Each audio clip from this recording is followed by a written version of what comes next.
What's going on, YouTube family? Welcome to Automotive Life. My name is Lucky, and today we're going to be talking about how the Tesla Cybertruck secondary market is falling off a cliff. Now, the Cybertruck followed a path similar to two other vehicles, the Acura NSX and the Toyota Supra.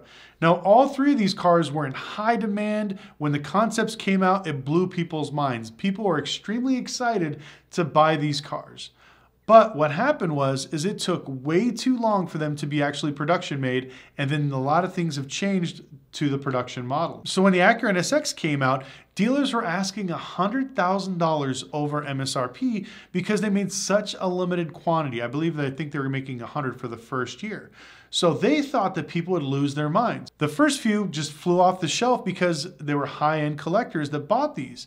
A handful of other ones were people that were selling allocations. But after that, the market pretty much fell off a cliff. These cars sat there in showroom floors for sometimes over a year. So there'd be a 21 model out, the 2020 would still be sitting there. Dealers had to dramatically lower the sales price to get the car out of there. Same thing with the Toyota Supra. When it came out, people lost their minds. They're paying $20,000, $30,000, $40,000 over MSRP. Every YouTuber bought one, and once the market kind of got saturated, 6 months to a year later, dealers were literally lowering the prices because they couldn't move the units. And then once they hit the secondary market, they fell even more. Now, about 45 days ago, I made a video reviewing the Tesla Cybertruck. Most of these people are going to be using these. They're going to be soccer moms and crypto bros driving around to their either court dates or their child support hearings. And when I met Dennis, the owner of the car, he told me that when he first got delivery of that vehicle, somebody offered him close to $300,000 because he was one of the first people in California to receive his vehicle. Now, he didn't take the money because he thought it'd be better to use it for branding, grow his channel and his business, and it actually worked out for the long run for him. But right before we made our video, he told me that somebody offered him $180,000, and I told him he should definitely take it. Now, I believe that as these cars start coming out, the prices were going to drop. He better take the money and run. But literally the very next day after I made that video, the first Tesla Cybertruck ran through dealer auction. And unfortunately, it sold for $220,000.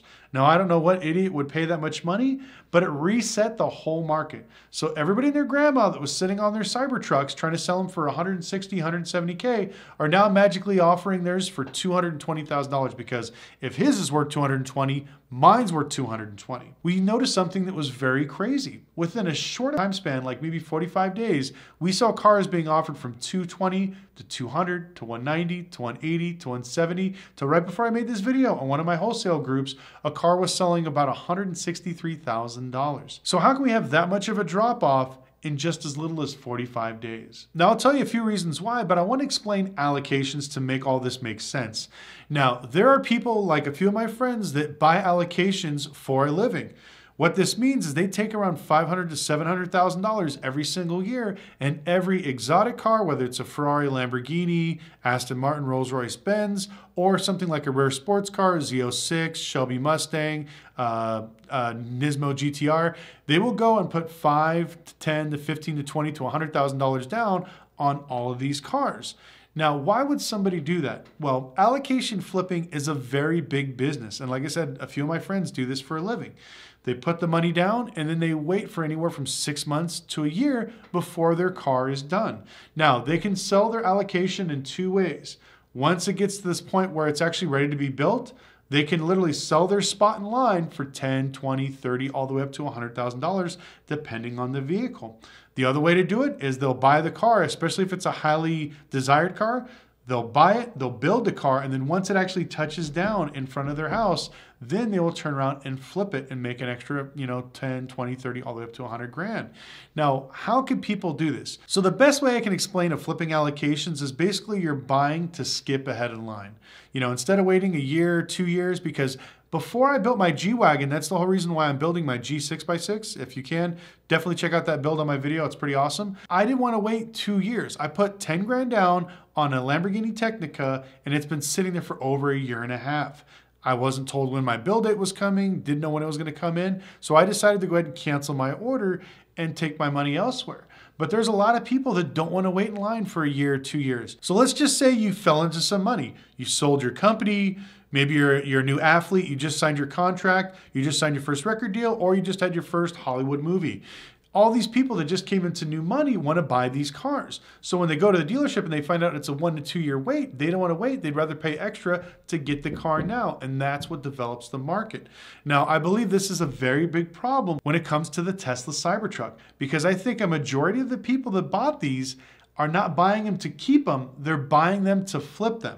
Now, I know everybody and their grandma bought the $100 down to book your Cybertruck thing, but they're not worth it. Now, I remember 6 months ago, people were actually selling their spaces in line to do their Tesla builds for $10,000, $20,000. But a lot of people were just taking deliveries and then flipping them right after. But now we're starting to see the market cool down quite a bit. So if one of your friends are trying to sell you an allocation for a Cybertruck, don't buy it. Just leave it alone, because I promise you, prices will come down. Another thing that caused the Cybertruck to basically fall off a cliff in resale value was all the negative press. Now, when this thing first came out, they basically tore it apart. There were YouTubers just making fun of it from left to right. Now, I made a video basically saying that the car was okay. I just wouldn't pay $120,000. But people were showing the build quality. They were getting it stuck in the mud, not even that deep. They were taking it to snow. It would get stuck in snow. A few people took it off-roading and broke axles and stuff like that. If you try to find these videos, I noticed I can't find them anymore because I think they were taken down. But a lot of people are having a lot of problems with fit and finish, the compressors going out for the air leveling suspension, and a few other things. And so all this negative press really took it out on them. EVs have been facing a lot of negative press lately. So imagine if you're sitting on the sidelines and you want to buy a Cybertruck, but you see, like the Tesla Model S and the e-tron lose 50% of its value in 1 year. So you get that bad news. And then you have, the Cybertruck is rusting, has multiple issues, not really off-road capable. And if you try to tow, you're going to get like 80 miles because that's just the way it is. And so as people start seeing all this stuff, as a consumer myself, that's why I canceled my order. After the review, I just stopped it. Still waiting for my refund, Elon, if you can send it to me. But I believe that a lot of people share the same sentiment, that if I'm gonna spend that much money, I wanna make sure it's good. And especially I wanna buy it from the dealer to make sure the warranty's intact, I have no issues, and I'm not gonna pay way over MSRP. Now, I thought that the Cybertruck would only go maybe 5, 10 grand over MSRP. I didn't think people were stupid enough to pay almost $100,000 over, but then again, people surprise me. Even in this market where EVs are falling off a cliff with resale value, the build quality on a lot of these Teslas are not the greatest, people are still willing to pay way over book. I honestly feel that the Cybertruck would be a great deal if it was 80 to 100K, and I think that in a year from now or 2 years from now, the car is probably going to be selling used for $75,000 to $85,000, which puts it right in line with all the other trucks. Remember the Ford Lightning? The Ford Lightning was hit with, same thing, a bunch of acclaim. People loved it. But as soon as they hit the market, people were paying way over book. They were flipping the allocations, charging all this money over. But then as all the problems started coming out, you just watch the value of it nosedive. Now, if they could fix a lot of these things before releasing more of the models, I think it'd be great. Another thing, if I was Tesla, what I would do is I would only release maybe 1,000 Cybertrucks every year, and that's it. Because if you keep it where it's a very small amount and it's kind of like a halo car, even if the build quality is crap and it's falling apart, I hate to say it, people will pay way more money for it because it's rare and unique, and they'll spend money customizing it, making it better. That's just the way it is. But anyways, I want to thank you guys so much for watching. Please tell me, what is your opinion on the Tesla Cybertruck? Also, what do you think it's going to sell for 1 year from now?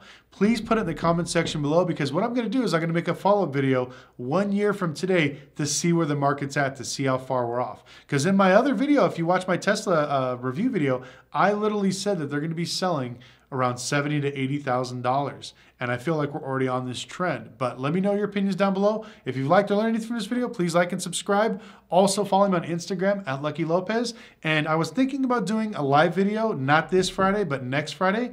Let me know if you guys like that. Type in live in the comment section. If I get enough of them, maybe I'll do a live video where instead of me talking on the camera like this and recorded, we'll do it live. I can answer some of the questions and talk about the current state of the automotive market. I want to thank you guys again so much for watching. We'll see you next video.